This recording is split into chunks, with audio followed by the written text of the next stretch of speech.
Hello, welcome. Thank you for joining us on this edition of News 2.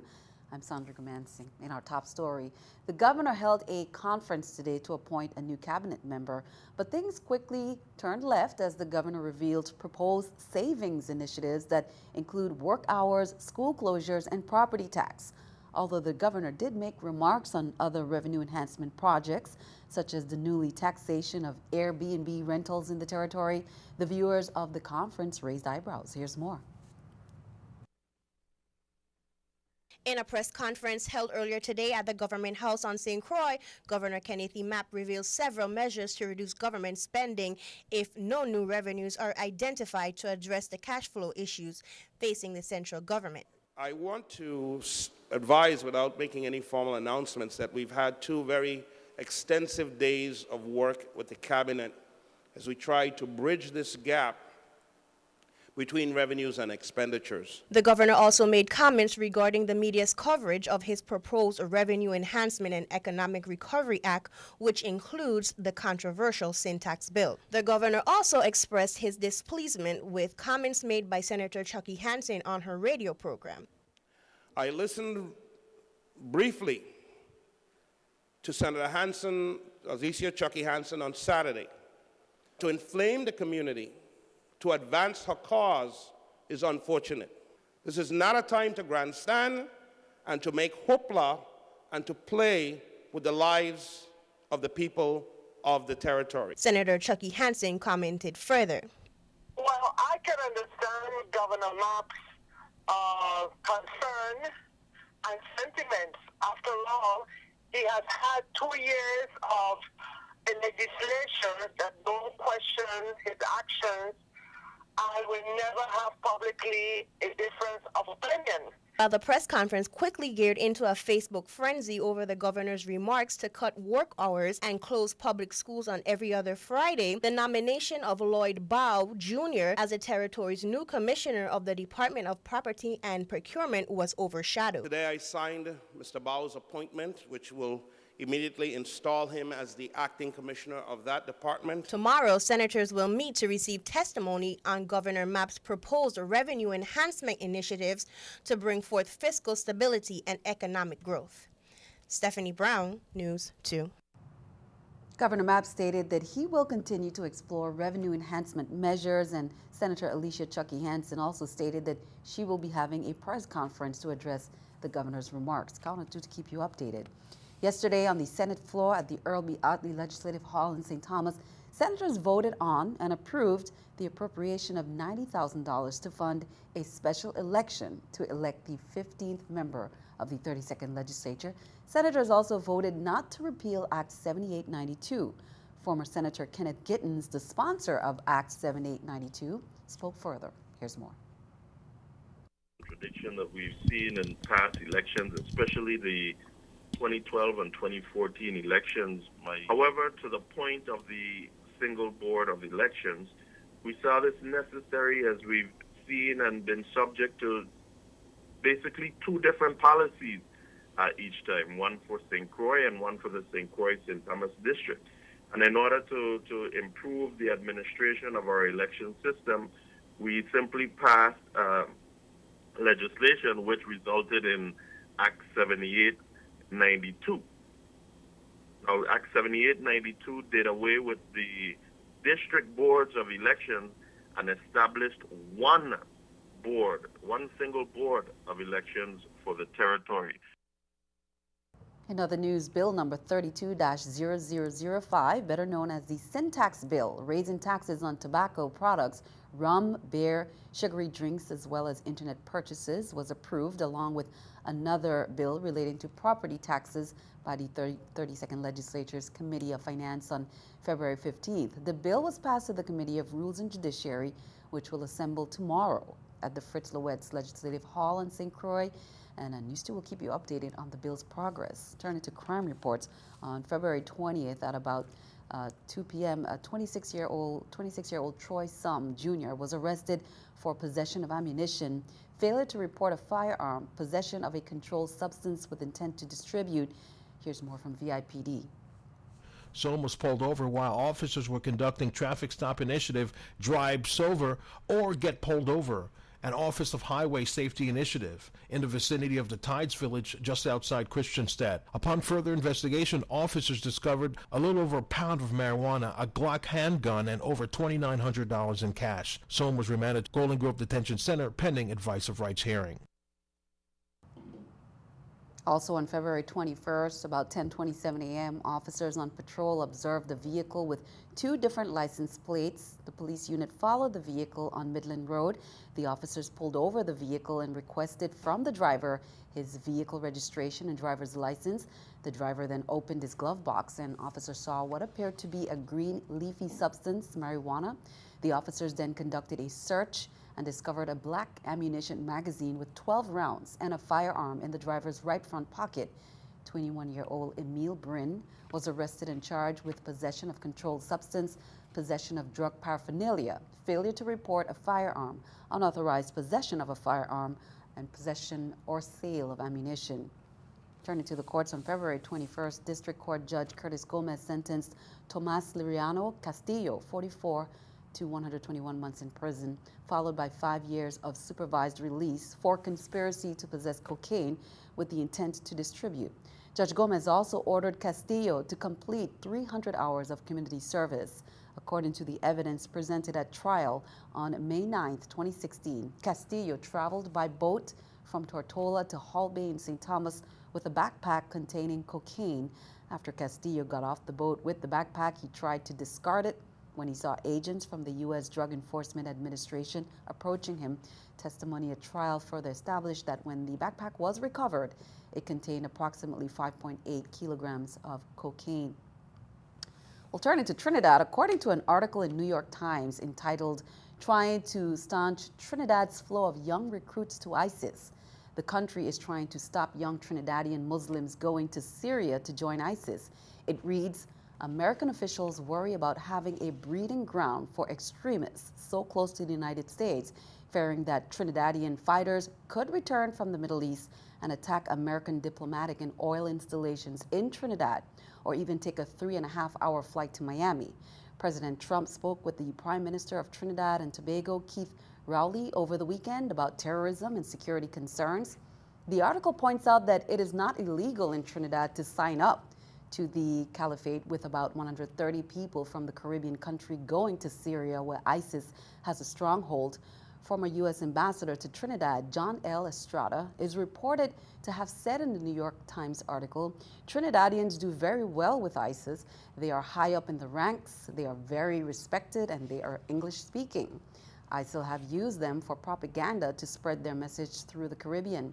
The article makes it clear that the extreme Islamic cause has a growing attraction in Trinidad, stemming back to a failed coup in 1990, which sought to overthrow the Trinidadian parliament.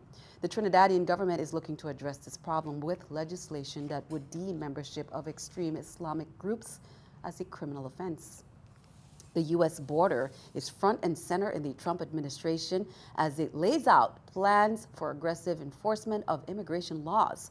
While we await details on the president's new travel ban, it comes at the same time that President Trump's Secretary of State and Homeland Security Secretary traveled to Mexico to meet with officials there.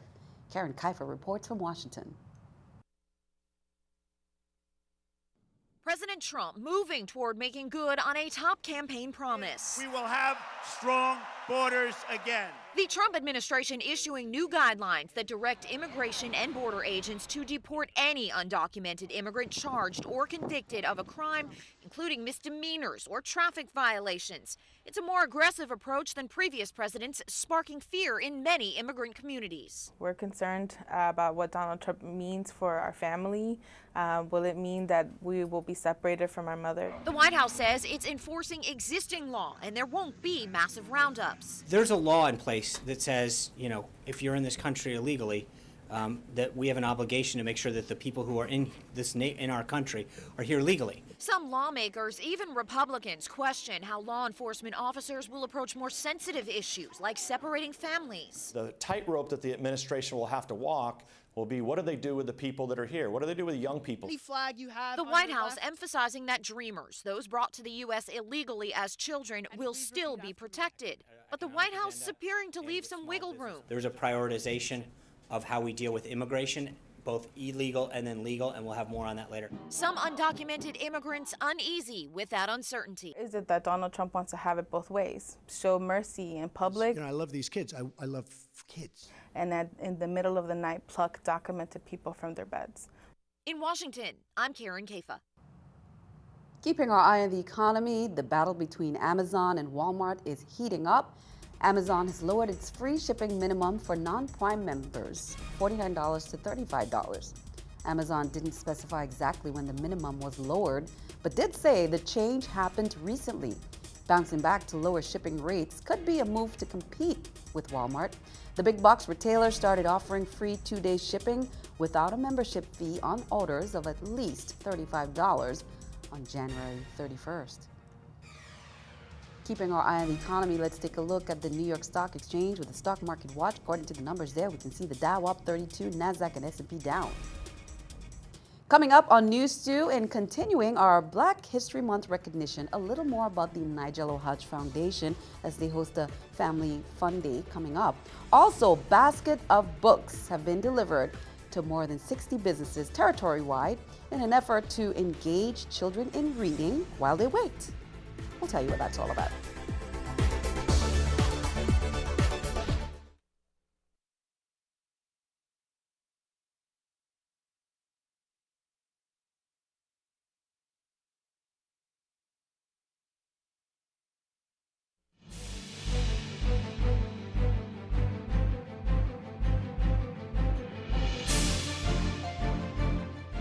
Welcome back. What a great concept. Books in barbershops have been launched. The Department of Education is pleased to announce the launch of the Literacy Initiative at barbershops, beauty salons, doctors, and dental offices across the territory. The St. Croix District launch event was held at Royal Cuts in Lorraine Shopping Center.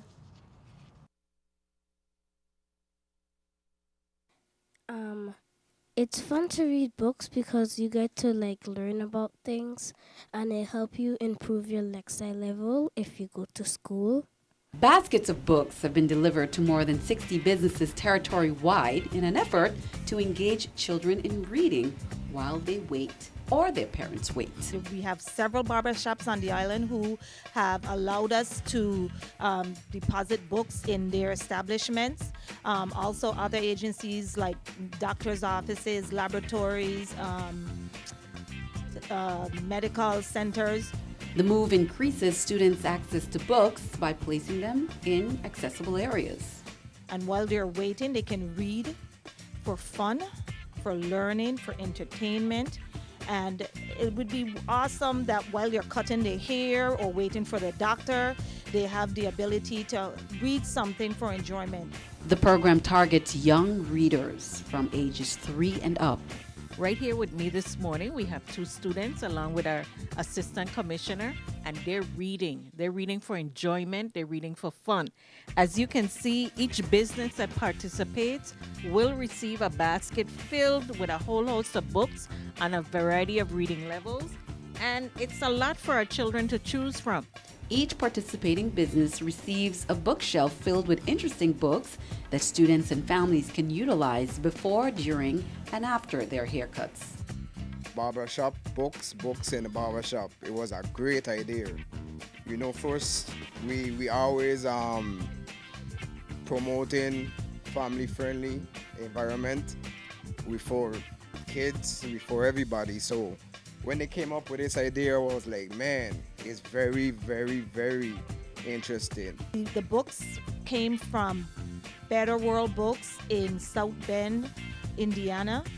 This is our second installment of books. We've received 18 pallets in the second installment. Department of Education reps say if you are interested, give them a call if you're a business.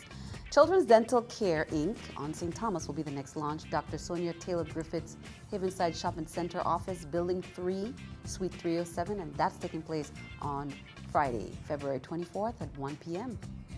Department of Human Services Division of Family Assistance on St. Croix, they closed at noon today In accordance with the standard safety procedures and regulations, they closed due to maintenance issues.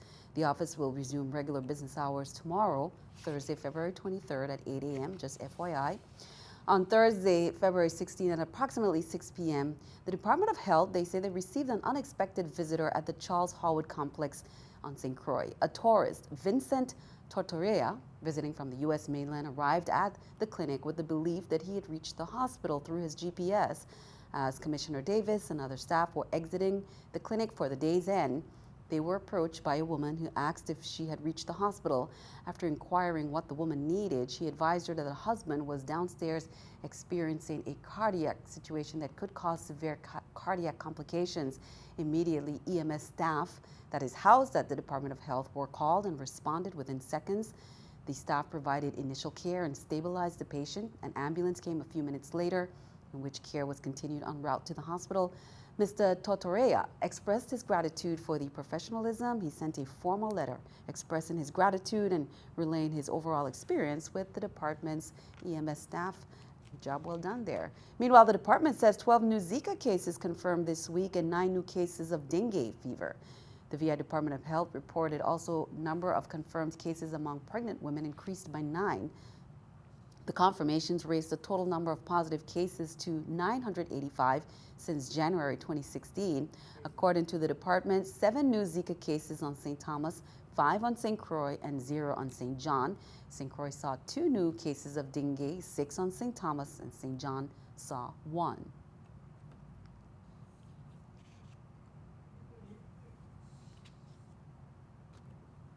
Time for our Black History recognition, and we're celebrating Nigel Hodge Foundation. Nigel Hodge was a bright 11-year-old 6th grader with a passion for baseball and his studies at Lockhart Elementary School here in St. Thomas. In 1994, the family learned that Nigel was suffering from Hodgkin's disease and sought medical help. To his detriment, a medical mistake occurred and Nigel passed away within 36 days of his diagnosis. Nigel's parents explored what they could do to make this incredible tragedy easier to understand. They wanted their loss to lessen the pain of others. Thus, they established the Nigel O. Hodge Foundation in 1996 in the hope that Nigel's memory may live on in helping others. The foundation helps identify families in need in the USVI and throughout the Caribbean and coordinates the distributions of funds to those families. The Nigel O. Hodge Foundation will host a Family Awareness and Fun Day. There will be prayers for the community and children, many old-time games, prizes, storytelling, Yvonne Bowski Elementary School dancers, Adelita Cancrine School drumline, information booths for parents, and much, much more. That's this Saturday, February 25th at the Emancipation Garden. Well, it was all about culture, and what a learning experience it was. On Tuesday, February 21st, students at Claudio Mocker Elementary School, they kicked off the school's centennial commemoration with a night of VI poetry and a taste of VI cuisine. The event featured more than 36 students performing original works of art, works of poetry about the Virgin Islands, from its culture to music, food, history, and more. School administrators were invited. Guests also recited poetry. At the end of the event, students and audience members were treated to a delicious menu of traditional Virgin Islands foods, juices, and desserts. Well, 12 St. Thomas swimmers traveled to Florida to compete in the sectional qualifying swim meet in the Plantation Aquatic Complex last weekend. Mary Kilman led the St. Thomas Stingrays swim team with a 1 first place win over the 50-meter backstroke and 2 second-place finishes, while Audrey Moore set 3 new Virgin Islands 11 to 12-year-old age group records. Kai Odlum set a new Virgin Islands record in the 13 to 14-year-old boys butterfly event. All 12 swimmers had excellent swims, and the majority swam their best times. The 12 swimmers were Lindsay Barr, Gabriella Brunt, Layla Habib, Erin Hughes, Mary Kilman, Carter Maltby, Fairleigh Maltby, Audrey Moore, Kira Odlum, Kai Odlum, Sean Hughes, and Max Wilson.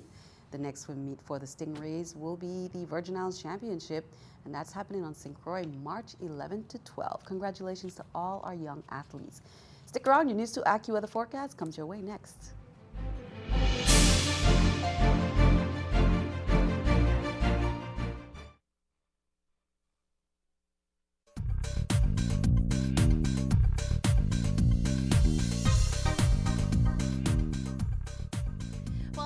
take a look at our current satellite and radar, we can see a couple of things going on. We have a larger storm pushing in through the Florida area, and that's bringing some heavier downpours out towards the Bahamas. However, it's affecting our weather down here in the Virgin Islands. We're continuing to see very light, moderate easterly trade wind flow. Pretty much not too much going on, though we could continue to see a brief passing shower in throughout tonight and into tomorrow as well. So that's what we're looking at. Not seeing any advisories out on the waters through the next 24 hours. Partly cloudy conditions here tonight across the island, 73 degrees for our low. Into tomorrow, we're in for some pretty nice weather here. Some sunshine, maybe a passing shower as well out towards St. John's, 83 degrees. And the same story here to St. Thomas as well as down into St. Croix, though we are a little bit cloudier and also seeing warmer temperatures, 85 degrees. As we take a look at our marine forecast here, we're not seeing any advisories. As I said, our waves 3 to 5 feet and winds out of the east 5 to 10 knots. Those are going to begin to shift out of the southeast as you head onto the Caribbean side of things. So 2 to 4 feet for our waves.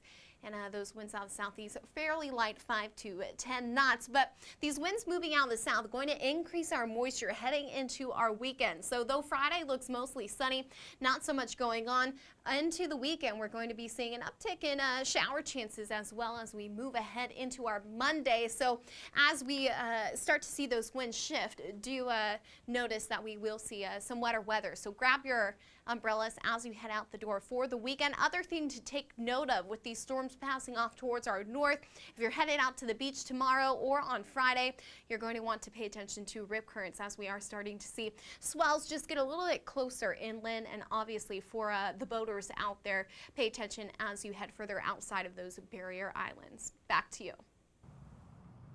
So some more moisture as we head into the weekend. Thank you for that update. Janai Aurelian of Ricardo Richards shares this News 2 weather picture. We can see with sunshine, clouds, and some fun in the sun, outdoor fun. Janai, we're getting closer to the weekend. We're still kind of in between, but you know, countdown begins. Thanks for that. Send us your News 2 weather picture to the address on the screen, and be sure to tune in and see it right here on News 2. That's all for now. Thanks for watching. We will see you next time. Have a good night.